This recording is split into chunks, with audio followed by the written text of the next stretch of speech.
একজন নারী বই পড়ার সময় হঠাৎ কানের পাশে ভনভন করা একটি মশাকে মেরে ফেলে, আর তখনই দেয়ালে খসে পড়া ওয়ালপেপারের নিচে লুকিয়ে থাকা অদ্ভুত কিছু দেখতে পায়। দেয়ালের ভেতরে কি আছে তা দেখার জন্য ওয়ালপেপার খুলতে যাবে, এমন সময় বাইরে হঠাৎ শব্দ শুনে সে নিচতলায় নেমে যায়। গিয়ে দেখে শুধু জানালাটি খোলা ছিল, তাই সেটি বন্ধ করে দেয়। কিন্তু ফিরে আসার সময় হঠাৎ সেই জানালাটি নিজে থেকেই আবার খুলে যায়। বাধ্য হয়ে সে আবার জানালা বন্ধ করে, কিন্তু পরের মুহূর্তেই দেখে তার ছোট বোন, যে একটু আগেও জানালার বাইরে ছিল, সে কিভাবে যেন মুহূর্তের মধ্যে ঘরের ভেতরে চলে এসেছে। লিসা অবাক হয়ে জিজ্ঞেস করলে বোন জানায় সে তো সবসময় এখানেই ছিল। ঠিক তখনই লিসা তার ভাইয়ের ঘরে একটি ছায়ামূর্তি ঢুকতে দেখায়। ভেবে নেয় বাড়িতে হয়তো কোনো দুষ্কৃতকারী ঢুকেছে। ভয়ে ভয়ে দরজা খুলে দেখে ঘরে শুধু কোমায় থাকা তার ভাই জ্যাক শুয়ে আছে, আর কেউ নেই। এতে সে কিছুটা স্বস্তি পায়, কিন্তু বোনকে নিয়ে উপরে উঠতে যাবে এমন সময় ভাইয়ের ঘর থেকে হঠাৎ অ্যালার্ম বেজে ওঠে। মা দৌড়ে গিয়ে দেখেন জ্যাকের হৃদস্পন্দন দ্রুত কমে যাচ্ছে। তিনি তাড়াতাড়ি ইনজেকশন দেন এবং সিপিআর শুরু করেন। তবুও একসময় জ্যাকের হৃদস্পন্দন পুরোপুরি বন্ধ হয়ে যায়। মাকে সান্ত্বনা দিতে লিসা একটি কথা বলতেই মা রাগে তাকে জোরে চড় মেরে বসেন। আর অবিশ্বাস্যভাবে ঠিক সেই মুহূর্তে জ্যাকের হৃদস্পন্দন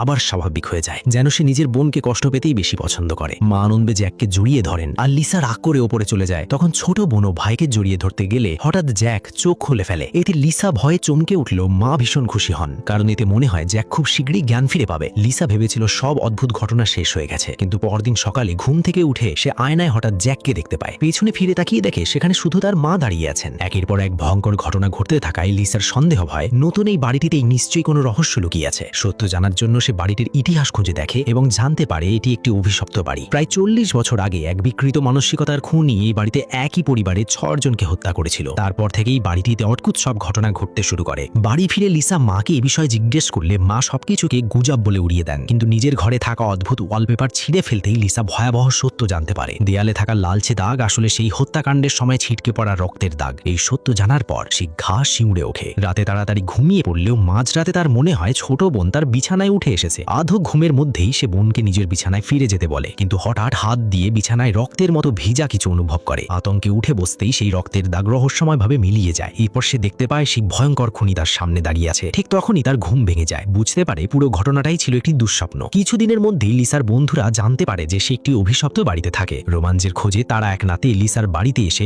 ভৌতিক সিনেমা দেখতে বসে, কিন্তু সিনেমা জমে উঠতেই হঠাৎ পুরো বাড়ির বিদ্যুৎ চলে যায়। সবাই মিলে বেসমেন্টে মেইন সুইচ চালু করতে যায়। এদিকে লিসার না হঠাৎ খেয়াল করেন কোমায় থাকা জ্যাকের গায়ের কম্বল মেঝেতে পড়ে আছে। তিনি ভাবেন লিসার বন্ধুরাই হয়তো এটা করেছে, তাই তিনি সবাইকে বাড়ি থেকে বের করে দেন। কিন্তু লিসা নিশ্চিত ছিল যে তার কোনো বন্ধু জ্যাকের ঘরে ঢোকেইনি। পরদিন রাতে ঠান্ডা লাগার আশঙ্কায় মা একজন ডাক্তারকে ডেকে আনেন। পরীক্ষা করতে গিয়ে ডাক্তার হঠাৎ বিছানায় একটি পোকা দেখতে পান। সন্দেহ হয় তিনি জ্যাকের শরীর ঘুরিয়ে দেখেন, আর মুহূর্তেই মনে হয় তার পুরো পিঠ জুড়ে অসংখ্য পোকা ছড়িয়ে আছে। পরে বোঝা যায় সেটি ছিল একটি ভয়ঙ্কর বিভ্রম। তবুও ডাক্তার এতটাই আতঙ্কিত হয়ে পড়েন যে আর এক মুহূর্তও সেখানে না থেকে বাড়ি ছেড়ে চলে যান। সেই ঘটনার পর থেকে বাড়িতে অতিপ্রাকৃত ঘটনা আরো বেড়ে যায়। এক রাতে ছোট বোন ঘুমানোর সময় দরজার সামনে একটি ভয়ঙ্কর কালো ছায়া দেখতে পেয়ে ভয় মাথার উপর কম্বল টেনে দেয়। কিছুক্ষণ পর সাহস করে কম্বল সরাতেই দেখে পাশের আলমারির দরজা ধীরে ধীরে নিজে থেকেই খুলে যাচ্ছে। ভয় জমে যাওয়া ছোট্ট মেয়েটি কিছু বোঝার আগেই কোমায় থাকা তার ভাইয়ের কণ্ঠ আলমারির ভেতর থেকে ভেসে আসে। ভাইয়ের কথা শুনে সে তাড়াতাড়ি আলমারির ভেতরে লুকিয়ে পড়ে, কিন্তু ঢোকার সঙ্গে সঙ্গে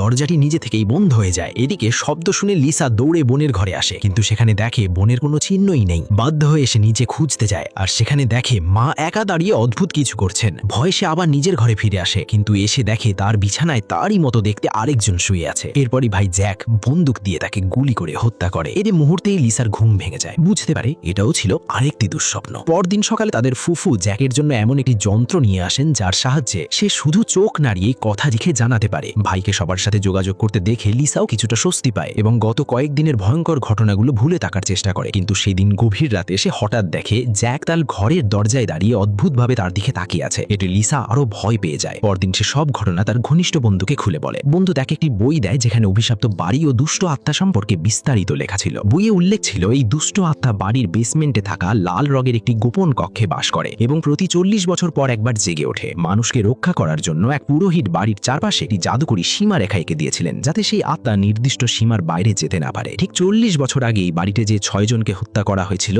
সেই সময়ও এখন পূর্ণ হয়েছে। তাই লিসারা বুঝতে পারে যে দুষ্ট আত্মাটি হয়তো কোমায় থাকা জ্যাকের শরীরে ভর করেছে। সত্য জানার জন্য লিসা বাড়ি ফিরে যন্ত্রের সাহায্যে জ্যাককে প্রশ্ন করে। অবিশ্বাস্যভাবে জ্যাক জানায় সে সত্যি দুষ্ট আত্মার কবলে পড়েছে, আর চোখের ইশারায় লিখে জানায় তাকে মেরে ফেলতে হবে, কারণ সে আর এই যন্ত্রণা সহ্য করতে পারছে না। ভাইয়ের অনুরোধে কাঁদতে কাঁদতে লিসা তার লাইফ সাপোর্ট খুলে দেয়, কিন্তু পরের মুহূর্তেই অদ্ভুত ঘটনা ঘটে। এতে সে নিশ্চিত হয়ে যায় যে জ্যাকের শরীরে সত্যি কোনো অশুভ শক্তি বাস করে। ঠিক তখনই মা সেখানে এসে লাইফ সাপোর্ট আবার লাগাতে যান, কিন্তু অবাক হয়ে দেখেন জ্যাক নিজেই স্বাভাবিকভাবে শ্বাস নিচ্ছে। এতে মা ভীষণ খুশি হলেও লিসা বুঝতে পারে ভাই পুরোপুরি সুস্থ হয়ে উঠলেই সেই দুষ্ট আত্মা তাদের পুরো পরিবারকে হত্যা করবে। পরিবারকে বাঁচাতে এসে একাই বেসমেন্টে গিয়ে দেওয়াল ভাঙতে শুরু করে। কিছুক্ষণ পর দেয়ালের ওপাশে সত্যি একটি লাল রঙের গোপন ঘর খুঁজে পায়, কিন্তু বইয়ে লেখা থাকলেও সেখানে কোনো আত্মার অস্তিত্ব দেখতে পায় না। এদিকে নদীর ধারে খেলতে গিয়ে ছোট বোন পানিতে ভেসে আসে একটি মৃত কুকুর দেখে আতঙ্কে চিৎকার করে ওঠে। লিসা দৌড়ে বাইরে এসে দেখে ফুফু বোনকে কোলে তুলে নিয়েছেন, আর মা ভাইয়ের হুইল চেয়ার নিয়ে জাদুকরি সীমারেখার একেবারে পাশে দাঁড়িয়ে আছেন। তখনই লিসার মনে সন্দেহ জাগে। সেদিন রাতেই মা সব সত্য স্বীকার করেন। তিনি জানান কোমায় থাকা থিলেকে সুস্থ করার জন্যই তিনি ইচ্ছে করেই পরিবারকে এই অভিশপ্ত বাড়িতে নিয়ে এসেছেন। একসময় তিনি ঈশ্বরে বিশ্বাস করতেন, কিন্তু বহু প্রার্থনার পরেও যখন তার স্বামী মারা যান তখন তিনি ঈশ্বরের উপর বিশ্বাস হারিয়ে শয়তানের উপাসনা শুরু করেন। ছেলের শরীর ধীরে ধীরে ভালো হতে দেখে তিনি ভেবেছিলেন তার সিদ্ধান্তই সঠিক ছিল, কিন্তু তিনি বুঝতে পারেননি শয়তানের মূল্য কত ভয়ঙ্কর। গভীর রাতে সবাই ঘুমিয়ে পড়ার পর জ্যাক হঠাৎ নিজে থেকে উঠে দাঁড়ায়। তারপর সে বেসমেন্টে গিয়ে সেই লাল ঘরের ভেতরে ঢোকে, আর মুহূর্তের মধ্যেই তার দুর্বল শরীর শক্তিশালী হয়ে ওঠে। ঠিক তখনই বাড়িতে ফিরে আসা ফুফুকে সে গুলি করে হত্যা করে। গুলির শব্দ শুনে মা বাইরে বের হতে চাইলে দেখেন তিনি নিজের ঘরেই আটকে গেছেন। একই সময় বাড়ির সব জানালা রহস্যময়ভাবে বন্ধ হয়ে যায়। এরপর জ্যাক ছোট বোনের ঘরের দিকে এগিয়ে যায়, কিন্তু এরই মধ্যে লিসা বোনকে নিয়ে আলমারির ভেতরে লুকিয়ে পড়েছিল।